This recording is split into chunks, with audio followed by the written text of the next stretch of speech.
Saudara-saudariku yang terkasih, kita bertemu lagi. Kembali Anda berjumpa dengan saya, Pastor Igo Walerbun MEC, dalam kisah para orang kudus setiap hari.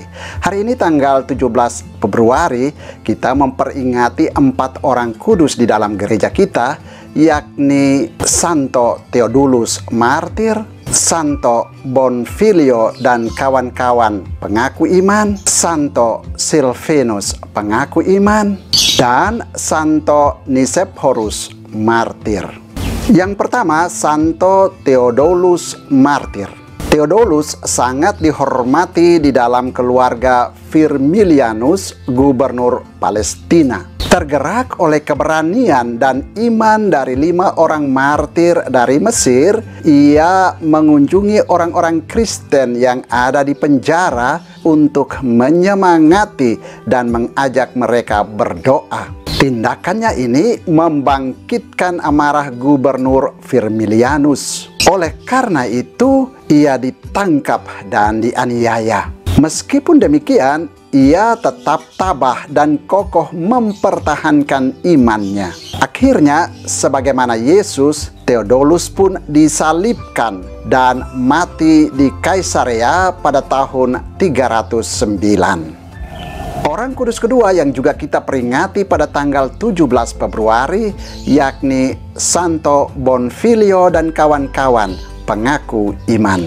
Bonfilio dan kawan-kawannya yakni Yohanes Bonaguinta, Gerard, Amadeus, Hugo, Sostenes, dan Alexius Falconieri adalah anggota sebuah perkumpulan dagang di kota niaga Firenze. Pada pesta Maria diangkat ke surga tanggal 15 Agustus tahun 1233, 7 sekawanan ini bersama-sama berdoa dan mengikuti perayaan Ekaristi. Pada waktu itu terjadilah suatu peristiwa ajaib atas mereka. Bunda Maria menampakkan diri kepada mereka dan menyuruh mereka untuk memulai suatu cara hidup baru yang lebih khusus bagi pengabdian kepadanya. Peristiwa ini segera mereka tanggapi dengan meninggalkan segala harta milik mereka dan membagikannya kepada orang-orang miskin. Pakaian mereka yang tadinya mewah diganti dengan pakaian yang serba sederhana.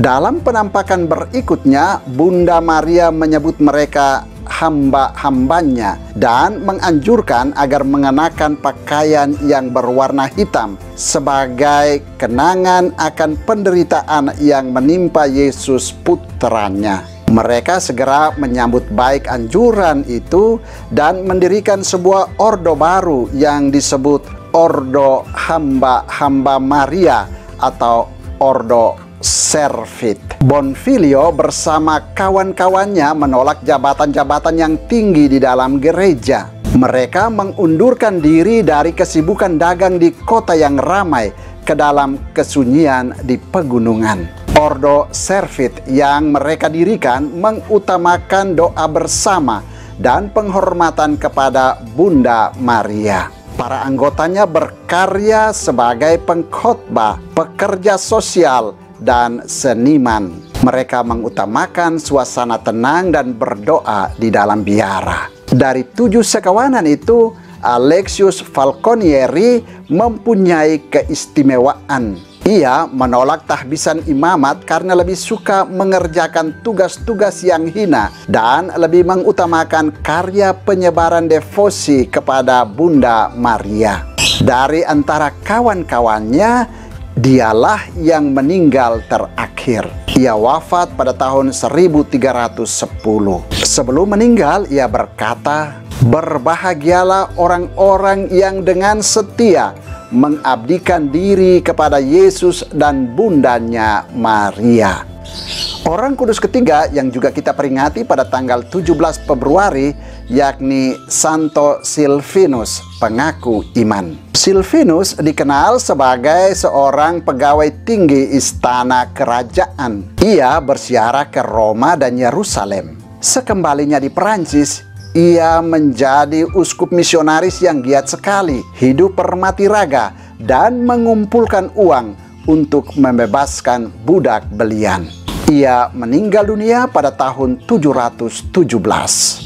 Orang kudus keempat yang juga kita peringati pada tanggal 17 Februari yakni Santo Nicephorus martir. Nicephorus adalah seorang awam biasa. Sebagai seorang serani, ia mengenal banyak imam. Pastor Sapricius adalah seorang imam yang dikenalnya sangat baik. Relasi antara keduanya lama-kelamaan menimbulkan cinta persaudaraan yang erat bagaikan dua orang saudara kandung. Namun tali persaudaraan mereka kemudian menjadi renggang karena keduanya berselisih paham.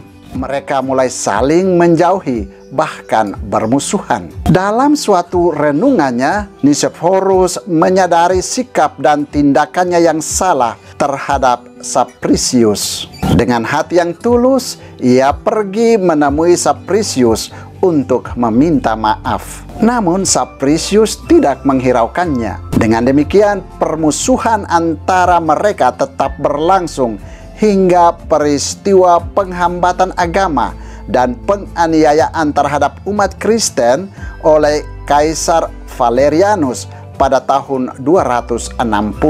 Sebagaimana biasa, Kaisar menuntut semua orang serani untuk membawa korban kepada dewa-dewa kafir Romawi dan meninggalkan iman Kristen, tidak terkecuali Imam Sapricius. Ia ditangkap dan dihadapkan ke pengadilan gubernur Romawi di Antioquia. Ia dengan tegas mengakui dirinya sebagai seorang murid Kristus dan menolak membawa korban kepada dewa-dewa kafir Romawi. Oleh karena itu, ia disiksa lalu diantar ke tempat pembunuhan. Nicephorus yang kebetulan hadir dalam peristiwa itu mengikuti Sapricius sahabatnya ke tempat pembunuhan itu. Di tengah jalan, ia berusaha mendekati Sapricius untuk meminta maaf kepadanya.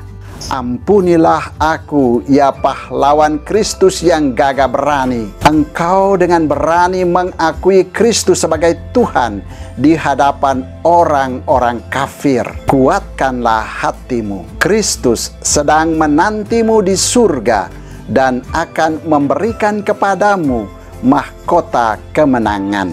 Sapricius tidak berkata sepatah kata pun. Ia tetap diam. Ketika seorang algojo hendak memenggal lehernya, dengan ketakutan ia berteriak, "Berhentilah, aku akan membawa korban kepada para dewamu." Nicephorus sedih mendengar kata-kata murtad itu. Dengan keras ia menegur Sapricius, "Apa yang telah kau katakan, saudaraku?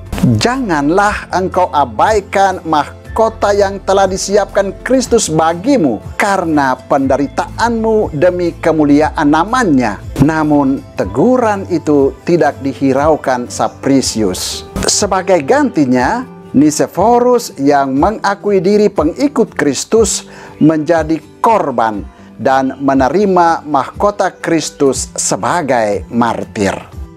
Saudara, demikianlah orang-orang kudus yang kita peringati pada tanggal 17 Februari, yakni Santo Theodulus martir, Santo Bonfilio dan kawan-kawan pengaku iman, Santo Silvinus pengaku iman, dan Santo Nicephorus martir.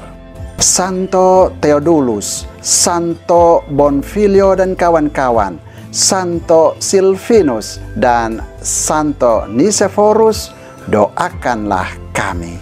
Tuhan memberkati.